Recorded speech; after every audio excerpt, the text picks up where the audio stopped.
খেলার জন্য কিন্তু ইরান ছাড় দিল না। মিশর এবং আর্জেন্টিনার খেলায় দেখেন দুর্নীতি করার কারণে দেখেন পরপর রাতের মধ্যেই কিন্তু আমেরিকার 2-3টি বিমান ঘাঁটিতে কিন্তু ইরান হামলা করেছে এই মিসাইল দিয়ে। আর এই ভিডিওটা বেশি বেশি শেয়ার করে দিবে।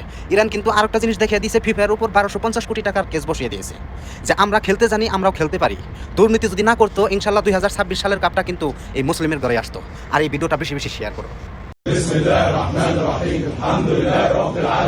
ভিডিওটা সর্বোচ্চ শেয়ার করে সকলের কাছে পৌঁছে দিবেন। দেখেন ম্যাচ শুরু হওয়ার আগেই দেখেন আর্জেন্টিনা আর দেখেন মিশরের ম্যাচ শুরু হওয়ার আগেই সূরা ফাতিহা আর ক্লাস পাঠ করলো। যে সূরা পাঠ না করলে পরে নামাজ আদায় হবে না, সেই সূরাটি অনুসরণ করলো। আর এই ভিডিওটা বেশি বেশি শেয়ার করো। আজকে ইমানের পরীক্ষা দেখতে চাই, আপনি মিশরকে সাপোর্ট করবেন না আর্জেন্টিনা না ব্রাজিলকে সাপোর্ট করবেন, অবশ্যই কমেন্টে জানিয়ে যাবেন।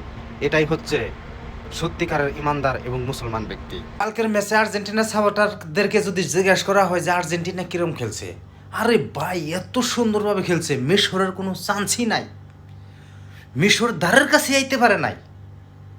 আরে বাচ্চারা, তোদের লজ্জা শরম দরকার।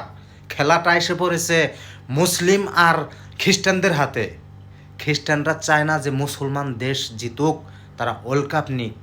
একটা কথা মাথায় রাখবি, মুসলমান ভাইদেরকে আমি দৃষ্টি আকর্ষণ করে বলবো, আজকের রাত 10টার খেলার মধ্যে কাকে সাপোর্ট করা দরকার। আজকে যদি মুসলমান রাষ্ট্র বিপদে পড়ে তাহলে কিন্তু মুসলমান কান্ট্রি আসবো, ইহুদি খ্রিস্টান নয়। একটা কথা মাথায় রাখবে, আজকে আর্জেন্টিনাকে সাপোর্ট করবেন নাকি মিশরকে সাপোর্ট করবেন, কমেন্টে বলে যাবেন। আর ইমানের শক্তিটা একটু মজবুত করেন। বিশ্বকাপের ইতিহাস গড়লেন মিশরের কোচ। আর এই ভিডিওটা বেশি বেশি শেয়ার করে সকলের কাছে পৌঁছে দিবেন। শেষ পর্যন্ত দেখেন ফিলিস্তিনের পতাকা উড়াইছে, আর আর্জেন্টিনার সাপোর্টাররা দেখেন ইসরায়েলের পতাকা উড়াইছে, আর সাথে সাথে কিন্তু থুথু নিক্ষেপ করছে। আর এই কারণে রেফারি তাকে কিন্তু লাল কার্ড দিয়েছে। এই ভিডিওটা সর্বোচ্চ শেয়ার করে দিবে যারা মন থেকে মুসলমানকে ভালোবাসেন আর ফিলিস্তিনের পক্ষে থাকেন। ভাই মনে আফসোস, একদিকে ফিলিস্তিনের পতাকা আর একদিকে ইসরায়েলের পতাকা। মিশরীরা সাপোর্ট করতেছে ফিলিস্তিনকে আর ইসরায়েলকে সাপোর্ট করতেছে আর্জেন্টিনার দলফলেরা। আর এই ভিডিওটা সর্বোচ্চ শেয়ার করে দিন না। বাংলাদেশে কিছু কিছু কাফের ইহুদিদের সাপোর্টার অনেক বেশি আছে, যে সাপোর্টারের জন্য ঠিক আছে নিজের জমি বিক্রি করে নিজের পকেট থেকে টাকা খরচ করে ওই দেশের পতাকা উড়াইতেছে। তাহলেই বুঝেন যে আমাদের বাংলাদেশের মুসলমানের ইমান কতটুকু বৃদ্ধি পাচ্ছে। আর এই ভিডিওটা বেশি বেশি শেয়ার করে দিবে, তাদের কাছেই পৌঁছে দিবে, তারা যেন আল্লাহ তাআলা তাদেরকে যেন হেদায়েত দান করে। এই জায়গায় ফিলিস্তিনের পতাকা উড়িয়ে পুরা মাঠকে চমক দেখিয়ে দিয়েছে, বিশ্ব রেকর্ড করে দিয়েছে মিশরের কোচ। তাকে সাপোর্ট না করে আমরা কিসের জন্য কাফের ইহুদিদেরকে সাপোর্ট করব? ইসলাম জিন্দাবাদ, মিশর এগিয়ে যাবে ইনশাআল্লাহ। ভিডিওটা সর্বোচ্চ শেয়ার করবে, আবার কাফের ইহুদিদের সামনে দেখিয়ে দিয়েছে এটাই হচ্ছে ফিলিস্তিন। কি 13 জন খেলোয়াড় নিয়েও তারপরেও একটি গোল খাইলে, এটা হচ্ছে দুঃখের বিষয়। আর এই ভিডিওটা বেশি বেশি শেয়ার করে দিন। তারা আবার বড় বড় কথা বলে, অহংকারের পতন কিন্তু অবশ্যই অবশ্যই হবে। ভিডিওটা বিদ্যুতের গতিতে বেশি বেশি শেয়ার করে সকলের কাছে পৌঁছে দেবেন। আর্জেন্টিনার চক্রান্ত ফেসে গেছে, আর ফিফা থেকে তাদেরকে অনেক টাকা জরিমানা করার সম্ভাবনা আছে। অল বিশ্ব থেকে তাদেরকে চাপ দিয়েছে। কালকে মিশর বনাম আর্জেন্টিনার খেলা, সম্পূর্ণ খেলা এত পরিমাণ ফাউল করেছে, তারপরেও এই আর্জেন্টিনার প্লেয়ারদের কোনো ফাউল ধরে নাই। আর মিশর যদি হালকা টাচ করছে, তারা অভিনয় করে ভেঙে পড়েছে, মাটিতে লুটে পড়েছে, তারপরেও তাদেরকে ফাউল ধরে একের পর এক 25 মিনিটের মধ্যে 2টা গোল শোধ করে আরেকটা গোল দিয়ে দিয়েছে, 1 গোলে জিতে গেছে আর্জেন্টিনা। যদি বিশ্বাস না হয় তাহলে আপনারা ওই যাচাই করতে পারেন, কারণ ফিফা হয়েছিল আর্জেন্টিনার দখলে।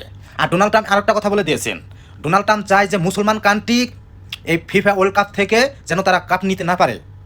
আর মুসলমান ভাইয়েরা বাংলাদেশে হাজার হাজার লক্ষ লক্ষ কোটি কোটি, ব্রাজিল আর্জেন্টিনা আপনারা পড়ে আছে। কিছু কিছু মান্দার পুতেরা আছে যে বলে যে খেলা তো খেলায়, খেলার মধ্যে আবার ধর্ম কি? তোরা তোদেরকে নিয়ে আমি বলতেছি, আজকে দেখ মিশর 100% জিতা ম্যাচ, সেটা এই খেলোয়াড় সহ 13 জন খেলোয়াড় নেমে এই মিশরকে হারিয়ে দিয়েছে। তারপরে তোদের লজ্জা শরম নাই, তারপরে তোরা ওই আর্জেন্টিনায় থাকবি। আরে তারা কিন্তু এক আছে, তারা কিন্তু এক আছে, তারা ধর্মের জন্য তারা অনেক কিছুই করতে পারে। এই খেলাটাই যদি খ্রিস্টানের সাথে হতো তাহলে ইজিভাবে 100% আমি গ্যারান্টি দিয়ে বলি আর্জেন্টিনা হারতো। কিন্তু মুসলমান তোরা কোনো দিন বুঝতে পারবি না, তোরা এই ধর্মের জন্য খ্রিস্টানকে তোরা সাপোর্ট করে যাবি। আর কিছু কিছু অমানুষের বাচ্চারা বলে যে এই আর্জেন্টিনা সাপোর্ট করি, এটার মধ্যে আবার ওই ধর্মের কি, ধর্ম কেন আসবে? আরে তোরা না আসলে পরে তো ওরা তো আসে, ওরা চায় যে মুসলমান কান্ট্রি এই দেশে থেকে কাপ না নিয়ে যাইতে পারে। এই যে মরক্কো আছে, এই মরক্কোর সাথে এই ম্যাচটা এরকম করবো, তারা 2 নাম্বারই করবো, ডুপ্লিকেট করবো, মরক্কোর যেভাবে হোক টাইনা হ্যাসরিয়া তারা হারাইবো। তাদের এটা চক্রান্ত। মরক্কোর সাথে কার সাথে খেলা আছে তাও জানি না। তো হে মুসলমানেরা, আপনারা এখনও সময় আছে, সময় থাকতে বুঝেন, সময় থাকতে প্রস্তুত হন। আপনারা কবে বুঝবেন?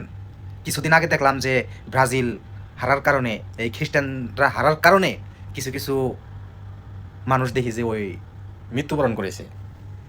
তো আমার কথা একটাই, তারা মিল রয়েছে, তাহলে মুসলমান কেন মিল থাকতে পারবো না? এটাই হচ্ছে আমাদের প্রশ্ন। ডোনাল্ড ট্রাম্প ফিফার প্রধান যে সে চ্যালেঞ্জ দিছে যে মুসলমান কান্ট্রি কোনো বিশ্বকাপ নিতে পারবে না, এটা বলে দিয়েছে তারা। তারপরেও তোমরা তাদেরকে সাপোর্ট করবা, তারপরেও তোমরা তাদেরকে নিয়ে লাফালাফি ফালাফালি করবা। তোমরা কিসের মুসলমান? তোমরা তো তাদের সাথে যোগ দিলা।